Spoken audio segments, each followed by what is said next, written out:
అర్ధనాండ్రకు నీ కాని చేయుట కంటే దెంపుతో వనసనాభి దినుట మేలు. ఆడబిడ్డల సొమ్ము అపహరించుట కంటే బండ కట్టుక నూత పడుట మేలు. పరుల కాంతల బట్టి బల్మి గూడుట కంటే బడబాగ్ని కీలలా బడుట మేలు. బ్రతక జాలక దొంగ పనులు చేయుట కంటే కొంగుతో ముష్టెత్తు కొనుట మేలు. జలజ దళనేత్ర నీ భక్త జనుల తోడ జగడమాడుట కంటెను చావు మేలు.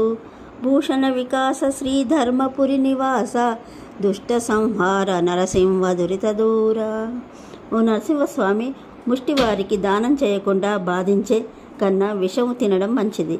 ఆడపిల్లల ఆస్తులు అపహరించే బదులుగా మెడకు ఒక బండరాయి కట్టుకొని నూతిలో దూకడం మంచిది. పరస్త్రీలను బలాత్కరించి అనుభవించడం కన్నా అగ్ని జ్వాలల మధ్య నడవడం మంచిది.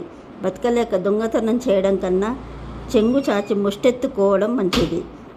తామర రేకుల వంటి కన్నులు గల స్వామి, నీ భక్తులతో తగవులాడడం కన్నా చచ్చిపోవడమే చాలా మంచిది. ఇది 10వ పద్య పరిమళం.